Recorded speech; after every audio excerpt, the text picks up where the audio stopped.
Have you ever spent hours studying, only to wake up the next morning and realize you remember almost nothing?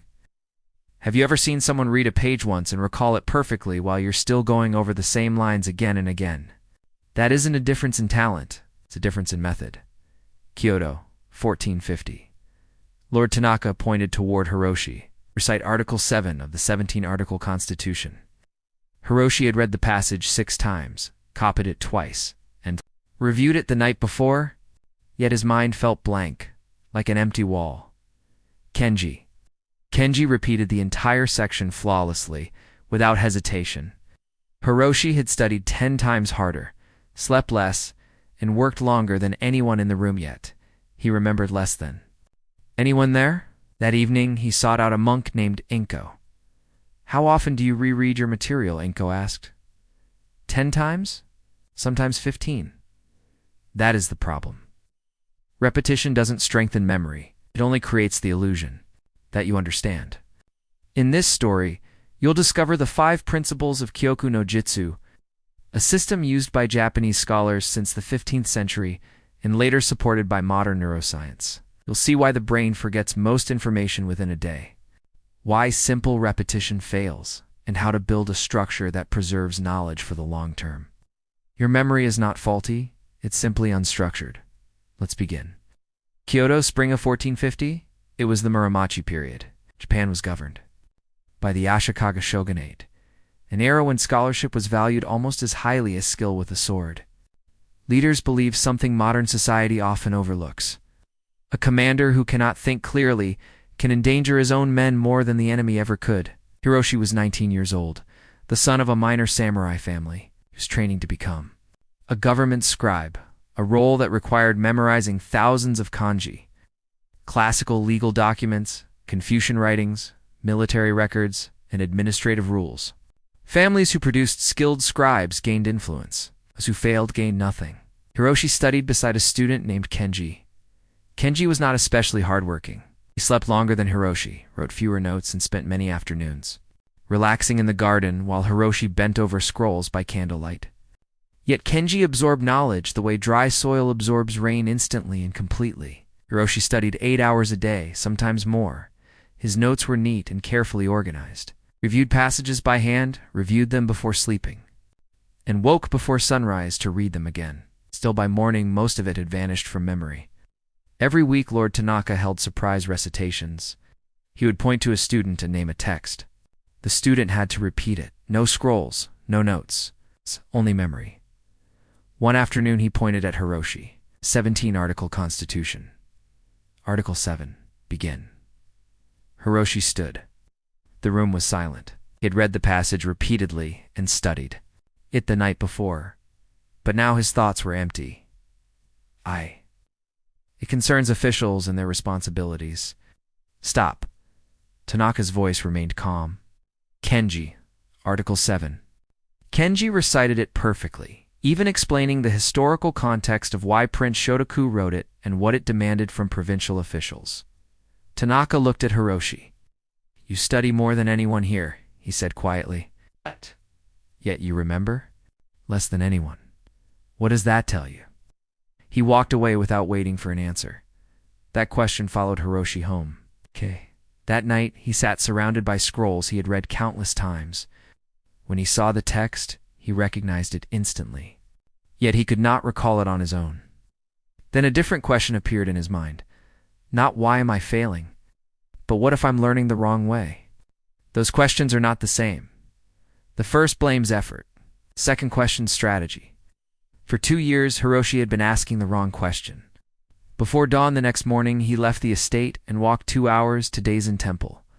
He had heard stories about a monk there who could recite thousands of sutras from memory, not because he was naturally gifted, but because he had developed a system.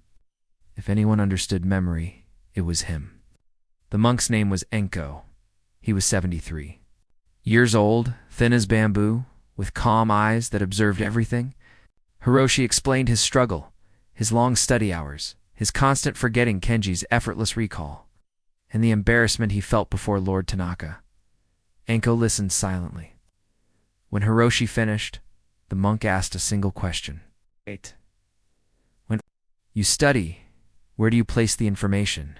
Hiroshi frowned. In my mind. Where exactly in your mind? I'm not sure. Just try to remember it. Inko rose slowly and walked to a shelf lined with scrolls. Which scroll? Contains the Heart Sutra. He asked. I don't know. But I do, Inko replied.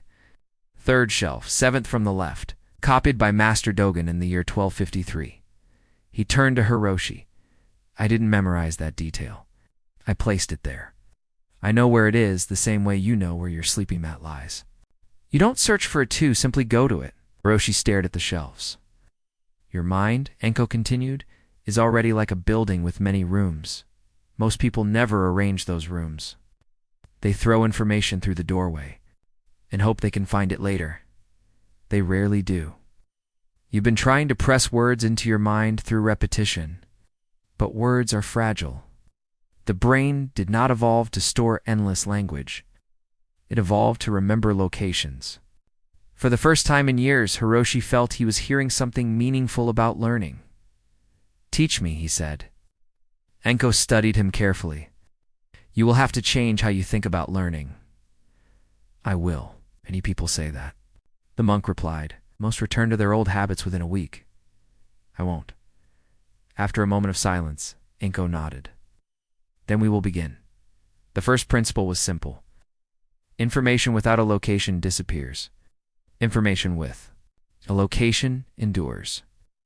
Your brain contains two main memory systems. One is spatial memory, the system that remembers places. It allows you to picture your childhood home, walk through familiar streets, and recall where objects are located. This system is powerful and long-lasting. The other is verbal memory, which handles words and facts. It can only hold a small number of items at once. All of Hiroshi's studying had relied on the weaker system. Enko taught him to use the stronger one. Choose a place you know well, he said, and mark specific points inside it 20 or 30 stations. A gate, a stone path, a doorway, a table.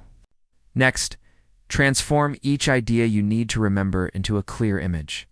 Then place that image at one of the stations. Yeah, you're not memorizing the information, Enko said. You're storing it. Hiroshi chose his family estate as his first. Memory palace. The front gate. The garden stone. The entrance hall. The study room. His sleeping mat. The back garden. Each became a location for knowledge. The following morning, he mentally walked through the estate before opening any scroll. Every idea was exactly where he had left it. For the first time in 2 years, the previous day's lessons remained in his mind. The second principle involved visualization. Words fade quickly, images remain. When the brain imagines a detailed scene, many regions activate at once: visual centers, spatial networks, emotional systems, and motor areas. Simple repetition activates only language processing. The difference in retention is enormous. Instead of repeating the number 1467, Inko suggested imagining 14 samurai fighting for 67 seconds beside the garden stone. Now the number becomes a vivid scene. You didn't memorize it, experienced it. The third principle was connection. Facts remembered alone are weak. Facts linked together are strong. The brain naturally remembers relationships. So rather than storing isolated pieces of information, combine them into a story. Pull one idea and the rest follow. The fourth principle was retrieval. Reading again and again does not strengthen memory. Actively recalling information does. Close the book. Look away. Try to reconstruct the knowledge yourself. Each successful recall strengthens the pathway. Rereading only creates familiarity. Retrieval creates memory. The fifth principle was explanation. If you can clearly explain an idea in your own words, it becomes yours. Explaining forces the mind to build deeper connections. Within 3 months, Hiroshi remembered more material than he had learned during the previous 2 years. Eventually, he returned to Lord Tanaka's estate. Recite the 17-article constitution, Tanaka said. All of it. Hiroshi closed his eyes and walked through his memory palace. Front gate, garden stone, entrance hall. station by station. He recited all 17 articles, including their meaning and historical background. When he finished, the room was silent. "How did you do that?" Tanaka asked. "I stopped trying to hold information," Hiroshi answered. "I learned where to store it." Years later, Hiroshi wrote a manual describing the method. Its opening sentence read, "You are not unintelligent, you are simply untrained. Your memory is not damaged, it is merely unorganized." That statement remains true today. You can spend thousands of hours studying information that disappears overnight. Or you can create a system that preserves what you learn. The method exists. Science supports it. The only remaining question is the one Hiroshi once asked himself. While sitting among scrolls he could not recall, am I willing to change how I learn, not just how hard I work? Build your palace. Place your knowledge. The palace is waiting.